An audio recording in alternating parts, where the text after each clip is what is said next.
વચનામૃત લોયાનું 13મું, દેશકાળે પરાભવ ન થાય તેનું, તારીખ 30/12/1820, શનિવાર. સંક્ષિપ્ત સાર પહેલો. ભગવાનની મૂર્તિમાં અખંડ નિમગ્ન રહે તો નાના કે મોટા કોઈ જીવને માયાનો પરાભવ ન થાય. બીજો, જેમ રાજા અને રાજાના ચાકરમાં ભેદ છે તેમ ભગવાન અને તેના મુક્તોમાં ભેદ છે જ. ત્રીજો, પુરુષોત્તમ નારાયણ જેવા તો એ એક જ છે. તેને લઈને મુક્તાનંદ સ્વામી જેવાને ભગવાન જેવા કહેવાય, પણ એ પુરુષોત્તમ જેવા તો બીજા કોઈ છે જ નહીં.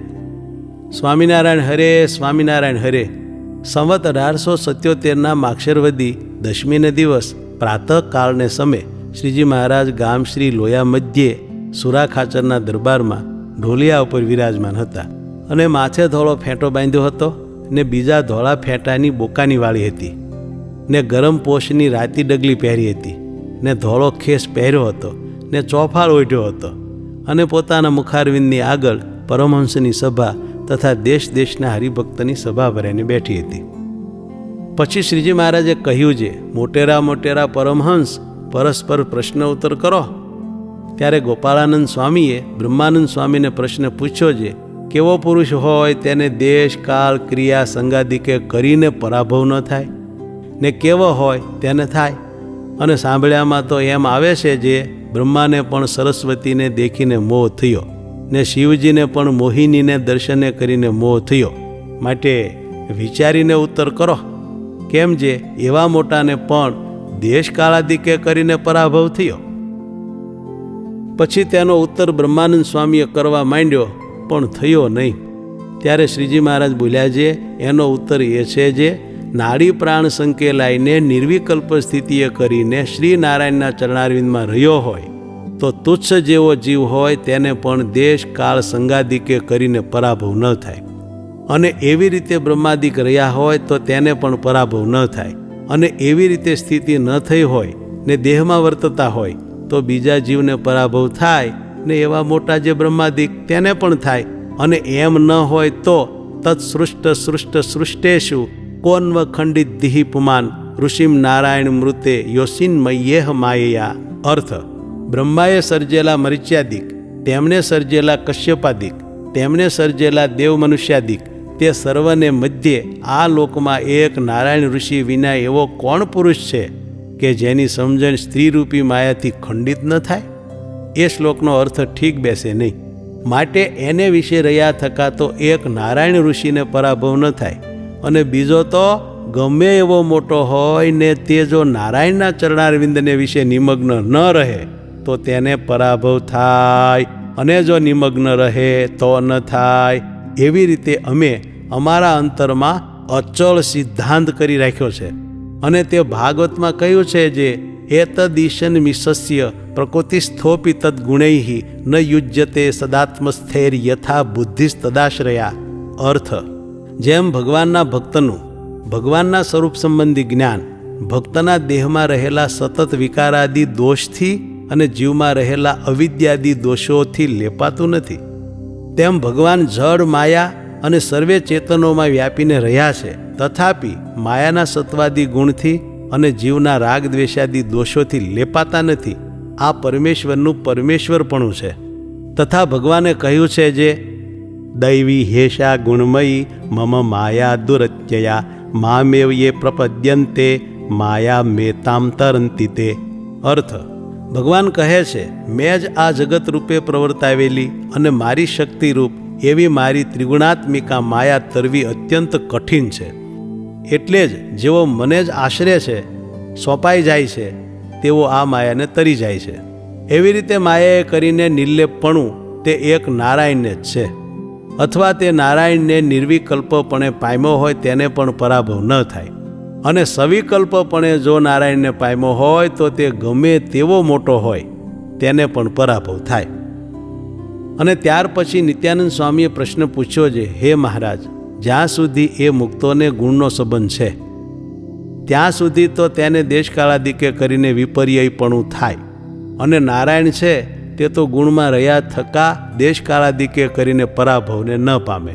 એ તો ઠીક, પણ જ્યારે એ સર્વે મુક્તને ગુણનો સંબંધ ન હોય ને નિર્ગુણપણે કરીને અક્ષરધામને વિશે રહ્યા હોય અને નારાયણ પણ ત્યાં તેવી જ રીતે રહ્યા હોય, તે વારે એ સર્વે ચૈતન્યમય છે ને નિર્ગુણ છે ને મમ સાધર્મ્ય મા ગતાહા એવી રીતે નારાયણના સાધર્મ્યપણાને પામ્યા છે.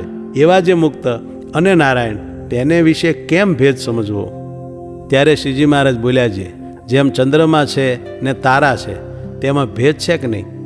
જુઓ ને, પ્રકાશપણે કરીને સરખા નથી, અને બિંબમાં પણ ઘણો ભેદ છે. અને સર્વે ઔષધિનું પોષણ તે પણ ચંદ્રમા વચ્ચે જ થાય, પણ બીજે તારે ન થાય.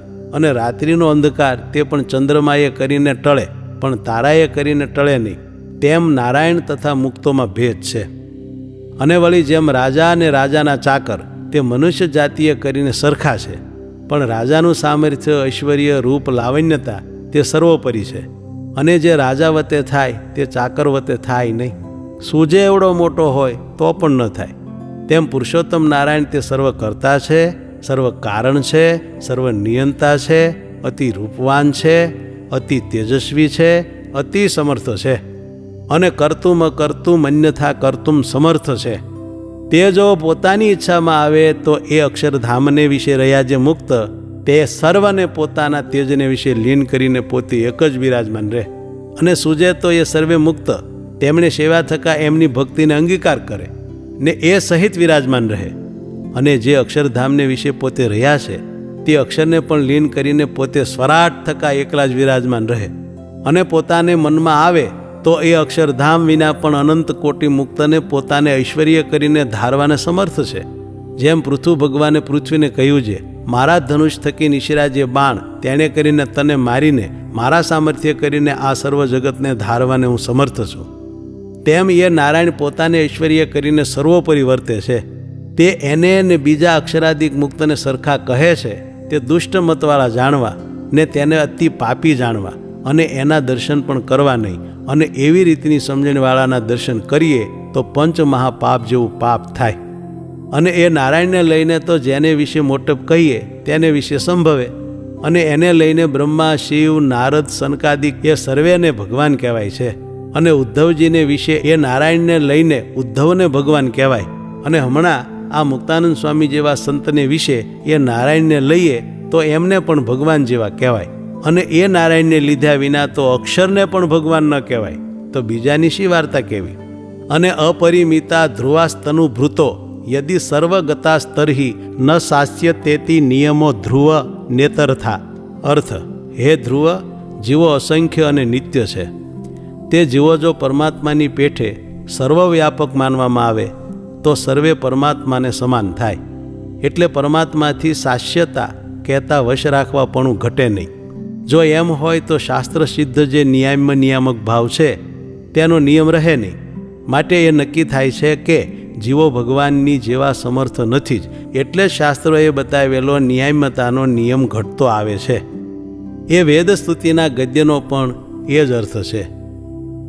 અને જો એમ ન હોય તો આ આપણ સર્વે છીએ તે આ દેહ થકી નોખો જે આત્મા તેને બ્રહ્મરૂપ જાણીએ છીએ, અને જ્ઞાન વૈરાગ્યાદિક સાધને યુક્ત છીએ, તો પણ એ નારાયણને પ્રસન્ન કરવાને અર્થે રાત દિવસ ઉજાગરા કરીએ છીએ. અને કીર્તન નામ સ્મરણ તે તાળીઓ વજાડીને હાથની આંગળીઓ ફાટી જાય એમ કરીએ છીએ, તથા કથા વાર્તા રાત દિવસ કરાવીએ છીએ. તે જો એ નારાયણ સરખા થઈ જવાતું હોય તો એવડો દાખલો શું કરવા કરીએ? માટે એ નારાયણ જેવા તો એક નારાયણ જ છે, પણ બીજો કોઈ એ જેવો થતો નથી. અને એકમેવા દ્વિતીયમ બ્રહ્મ એ શ્રુતિનો પણ એ જ અર્થ છે જે એ નારાયણ જેવા તો એક નારાયણ જ છે, એમ સર્વશાસ્ત્રનો સિદ્ધાંત છે. એવી રીતે ભક્તજનની શિક્ષાને અર્થે શ્રીજી મહારાજે વાર્તા કરી ને પોતે તો સાક્ષાત પુરુષોત્તમ નારાયણ છે. ઇતિ વચનામૃતમ લોયાનું 13મું થયું.